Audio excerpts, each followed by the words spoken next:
Welcome to another edition of 2-Year-Olds in Training by the Harness Edge. I'm Harold Howe, and we're here at Stevenson's Training Center with Dave Menary.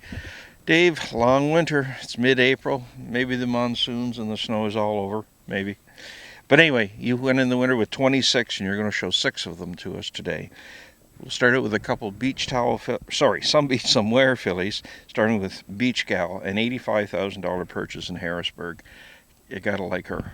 Yeah, actually, I'm glad they're not beach towels. Yeah. These are the first two some beaches I've had, and pretty lucky. I maybe like to train 10. They seem pretty easy to train, and they seem good so far. And hopefully, I got 2 that are good. This filly seems pretty special to me. I think we got a good group this year, and hopefully a couple nice ones or a lot of nice ones. But so far, I would say that in a good group, she's kind of far and away different than everybody else right now. And She looks pretty taken with her work. maybe I'm wrong, but I think she's special, like a freak. She seems to have like every tool a horse should have, and hopefully it's all there, and hopefully there's more there. And Palm Beach Hanover, the other stablemate. She's a really nice filly too. Might even be faster. It's changed a lot. She was 62,000 out of Harrisburg. Yeah, but she sold the last day. I think she maybe 11.97, and I think she's the kind of filly that should have sold on Monday for 150 or 200,000, with her looks and her pedigree and being a beach filly. But she's only got one eye, and I think that's what really hurt her, and I think that's why I paid 62. Right. What range have you been in with most of yours? With this many, they're at different stages. I got a few that came in later, and a few homebreds, and some that were sent to us, a little bit later. So we weren't starting them all at once. A couple of fillies that are behind, they're going to catch up quickly, but the ones that are on schedule and advancing, doing things right, been 21, 24. Okay. Second set had a homebred Art Major colt called Major Trick. Yeah, actually I'm pretty excited about this colt. He's a homebred of Brad Gray's. He's the second foal out of a mare that he raced, and the first filly was a Santana filly that I was actually very high on.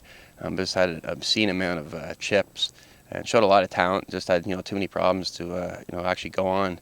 This colt, he come in, he was very green, and we started with him a little bit later. But right from day one, he showed like a lot of signs that he kind of could be the real deal. And I think as long as he carries on and doesn't have the things holding him back that the filly did, hopefully things go right for him. In that set, you also went with He's Watching, an American Ideal colt.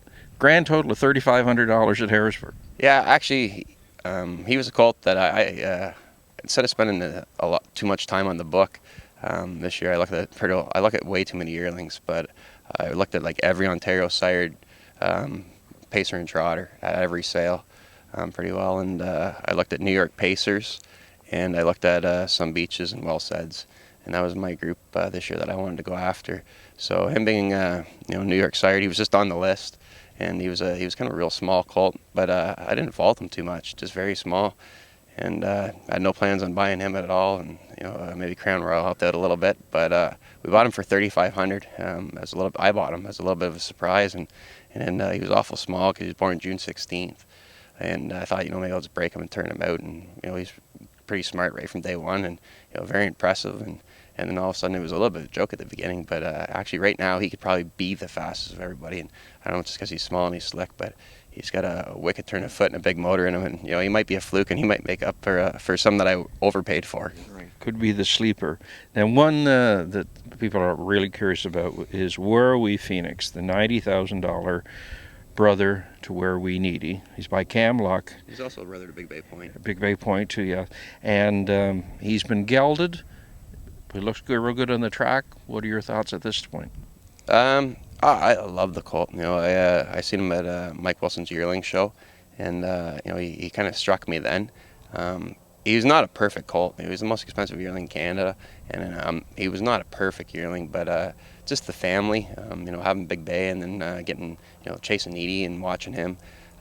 This colt really, he struck me, as far as just presence. I was pretty excited about him right from day one. I was a little bit worried when we bought him about him being like a big awkward Cam Luck. He didn't look anything like Big Bay. A lot closer to Needy, but a little bit racier, I thought. And I was a little bit worried about him being a big dumb awkward Cam Luck. And as soon as we went with him, he was just like a slick, and I bought another camluck that I thought was like the prettiest, almost too pretty for a camluck, and he's the big awkward one. And this colt, like right from the get-go, I thought this may be one of the best ones I ever put the harness on. Like first week in the car, it seemed like he's got a colt you could probably spinning going like 2.8. And then he was almost maybe too good at the beginning, and too cocky, and we weren't working him hard enough. And I'm a big gelding man. I actually we put it off a little bit because of my schedule and Llewellyn's schedule, but we gelded 8 2 weeks ago. And he was one of them, and he wasn't on the early list, but he probably needed gelding more than anybody. He was just too sharp and too high on himself, and he was not paying attention to work. And he was just so good, but he was getting to the point where jogging, he'd want to jump on somebody jogging beside him, or training a set of 3, be sitting in 2-on-1 to strike the guy in front of him. So he's the gelding's setting in, and he's getting his mind back on work, and he's definitely got the talent, and he's on the right path. So I'm pretty excited about him. Now, with him, you brought out Italian Rebel, also a gelding, Badlands Hanover, 13,000 out of Harrisburg. So far, so I've been lucky with the Badlands, and I'm pretty high on him as a stud in Ontario. This colt here, I picked out a few Badlands, but this colt actually John Shelley picked out, he's Badlands Racing and owns Badlands Hanovers. He probably knows as much about Badlands as anybody, him and George Teague. He picked this colt out, and him and I struck up a deal. We'd had other yearlings together. And on his advice, he'd had someone of the family like this colt. I liked him, but he liked him a lot more than I did. And I think he's happy now. He's like, I told you I was right. This colt's really blossoming, a nice colt, and he's maybe not the best pacer, but of my Ontario colts, he's my Battle Waterloo prediction. Yeah. Okay, we'll keep that in mind. Dave, thanks very much, and good luck in the weeks ahead. Thanks very much, Harold. Harold Howe with Dave Menary, 2-year-olds in training.